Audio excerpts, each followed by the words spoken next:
Mga kapugis, ako muli si Lito at welcome kayo sa akin channel, Malyares Garden. Nasishare ko naman po sa inyo ngayon yung tapos ng pag-ICU natin sa mga ating mga bougainvillea, yung mga bougainvillea cuttings. Siyempre na-ICU natin yan. Yung pagtatanggal natin, kung paano ang dapat gawin natin para tuloy-tuloy na mabuhay. Yung pagpapasingaw. Napasingaw na natin pero yung pagtatanggal. Kasi may isa tayong subscriber na yun daw bougainvillea niya. Pagkatanggal sa ICU, hindi nagtutuloy mabuhay. Baka hindi tama yung kanyang ginagawa. Kaya sabi ko sa kanya, yung pinaka-comment niya, ibibideo ko na lang para matutunan mo ng gusto. Ganito lang ating dapat gawin. Po para sure na mabubuhay. Hindi po ba pagka ito sample ko sa inyo kasi nandoon yung marami ko. Dito ko lang pagkatanggal. Sa umpisa, ayan na may hamog. Bubutasan lang muna natin ng maliit dito. Ayan, makita mo ito. Kasi may ugat na yan. Alam na natin na may ugat yan. Kaya binutas dito na maliit. Ngayon, unti-unti natin palalakihin na ganyan. Palalakihin lang natin araw-araw para matanggal yung pinakahamog niya sa loob, yung moist niya. Pagka napalaki na natin ang gusto, ito, panoorin nyo ng gusto, sigurado makakabuhay kayo. Pag napalaki na natin ang gusto, ganito magiging laki niya. Kasi araw-araw natin papalakihin, di ba? Sabi mo, 1 week na mahigit pa yan. Kung hindi naman tayo nag-aapura, unti-unti natin papalakihin na ganyan. Ngayon, wala na siyang moist. Ayun, nakita nyo, wala. Malaki ang pagkakaiba dito. Ayun, di ba? May hamog sa loob. Ayun, tumutulo pa siya. Ito, wala na kasi unti-unti na siya nasanay sa hangin. Ngayon, yung pinaka topic natin, pinakita ko lang sa inyo talaga yung pagpapasingaw. Kunwari, tatanggalin na natin dito. Ganito siya. Teka, tanggalin ko lang Kasi ganito ang pag-ICU namin, hindi isa-isa. Hindi namin perfect yung pa isa-isa. Mas magaling kami sa ganito. Tanggalin ko lang ito Kasi ito yung talian para hindi sumasayad yung plastic. Yung bougainvillea sa loob. Tinaman nyo Ay, tatanggalin lang natin. Makikita natin na may ugat na, di ba? Ay, tatanggalin lang natin dito. Ito pag ganitong na-open, pwede nang tanggalin. Yan, tanggalin natin. Kasi anim ang karga nito Nakita nyo may mga ugat lahat Sure natin na may ugat lahat bago natin butasan, di ba? Yung iba namumulaklak pa siya pagka ganito. Iba may bulaklak pa. Ang dami ugat.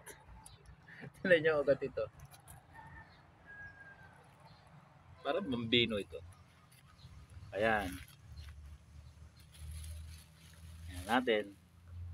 Ayan ang mga ugat niya Ganyan. Meron din naman ganito, malusog na.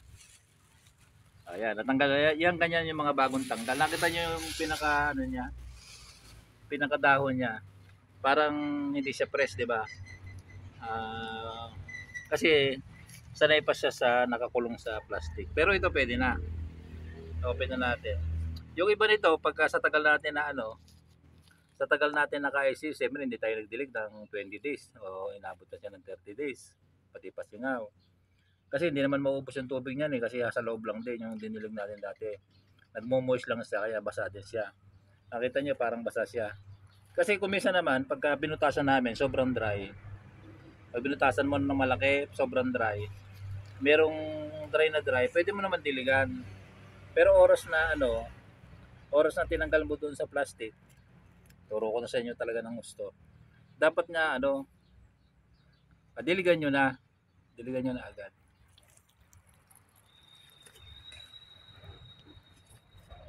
Kasi merong sa tagal niya hindi na diligan na natin ito. Okay na yon. Kasi merong mga parang naglalanta sa yung hindi na nadidiligan ganyan. Ayan di ba? Pakita ko sa inyo isa na to. Ayan ganyan Yung para siya naglalanta, di ba? Ayan. Pero ang may ugat ayan Kaya dapat pagka tinanggal ninyo o kaya hindi pa nyo tinatanggal, pwede nyo nang diligan. konti, pwede nyo din isoli dito sa loob. Pag nadiligan nyo na. Kasi kung mga 2 days pa, 3 days pa, kasi kung bagong open nyo pa lang na malaki na butas, pwede nyo yung diligan, ibalik nyo. Talagang tiyaga lang. Ayan. Magpe-press na yan. Bukas. Pwede rin diligan lahat. Ayan. Pwede ngayon, tanggalin na natin ito.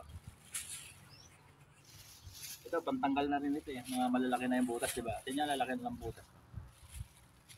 Meron dyan, may naglalaglag din ng dahon kumisan. Pero natutuloy na mabuhay. Ngayon, ito, napansin nyo ito. Bakit kinukulong namin ng ganito? Kasi kami konti-konti lang din magbuhay kaya lang madalas. Araw-araw, ayan o. Siyempre mas fresh siya, di ba? Nakakulong siya. Ngayon, ito yung pinakabagong tanggal ito. Ayan, konti lang siya. Mga kulang pang 20.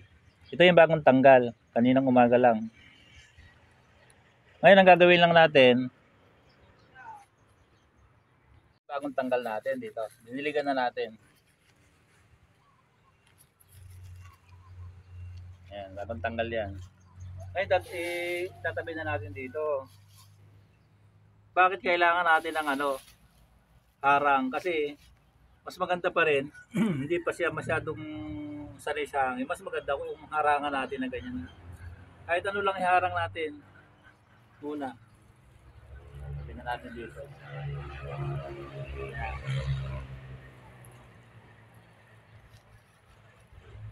Haba ng ugat. Kasi 6 ang laman na isang Ito mga ICU din ito. Kaya ihaharang lang natin dyan. Kasi kung ito walang harang, i-open natin sa hangin na ganyan. Kunyari, baka may tuntungan pa o kaya open na open. Maaaring malanta pa ito. Mas maganda kung ikutin natin dito. Ikutin natin ang harang yan. Mga ilang araw lang naman dyan. Nakita nyo, laki ng pagkakaiba. Ito, press na to, talagang press na ito, bagong-bago pa lang Halos wala pa siyang dahon, kukunti pa yung mga dahon niya. Pag tumagal ito, mga ilang araw, pagiging ganun din. Nakita niya, wala ng tanggal. Pagkaraan, pagka talagang na, yung buhay na, open na, yung sariwan-sariwan na siya sanay sa hangin. Ito may naglanta pa pala dito. Parang naglalantas siya. Pag nakita natin, pwede natin diligan. Tuyo lang siya. Para tayo nag-aalaga ng baby, Ganyan lang. Kasi pag maliliit tayo talaga medyo maselan pa. Ngayon ito, mga press na ito. Pagkaraan naman, pagka yung sanay na dito, pwede natin tanggalin dito. Kunyari, ito lang, pwede na ito. Kukuha tayo dito. Lalagyan naman natin dun sa sa medyo naiinitan na. Yung sa hindi na nakakulong na ganito. Ipapakita ko sa inyo yung pinaglalagyan natin. Piliin ko lang yung mga press Ito. Piliin ko lang ito malalaki. Pakita ko dun sa inyo yung yung pinaglalagyan ko.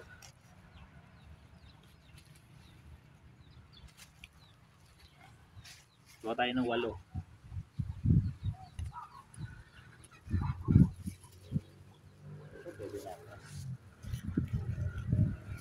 Ayan.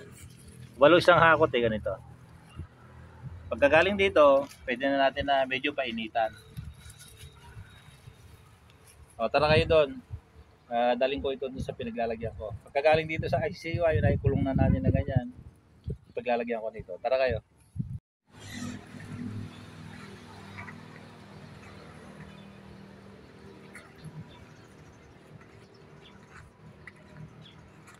Ito dito po natin nilalagay Yung video ko na rin sa inyo minsan, itong mga nandito, ang mga bagong lagay ito. nalililiman siya, ay naiinitan siya ng konti. Dito. Pag ganyan kasi yung araw. Nainitan siya, hindi naman sagad-sagad na init. Yung maganda kasi yung mga pinili ko, di ba? Ito yung mga bagong lagay dito. Kaya ganito pa lang sila. Pero pag nagtagal-tagal na yan, makaka-recover na din ang gusto. Magiging ganito na. Tagal-tagal. Yung pinutulan na natin yun sa araw. Magiging ganyan na siya. Hanggang nagtatagal, magiging ganyan na siya. Parang dito, hindi pa masyadong maganda, di ba? Pero kasi bagong galing sa ICU, di ba? Ganito. Yung iba, parang nagaganyan. Pero magtutuloy ng mabuhay.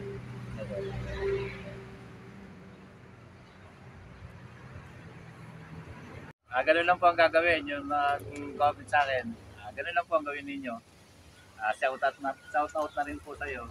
Para tuloy-tuloy na mabuhay yung mga ICU mo. Ganun lang, kukulungin lang natin. Kagaya ngayon, mahangin na dapat. Ayun, hapon na kasi. Nakaharang sila dito. Hindi siya masyadong mahanginan. Nandito na lang at maraming salamat sa patuloy na panonood ng mga video ko. Pag nagustuhan niyo ang video ko ito, please like, share, and subscribe. Pang-hit na po yung notification bell para yung mga susunod ko pang video ay mapanood ninyo. Bye-bye!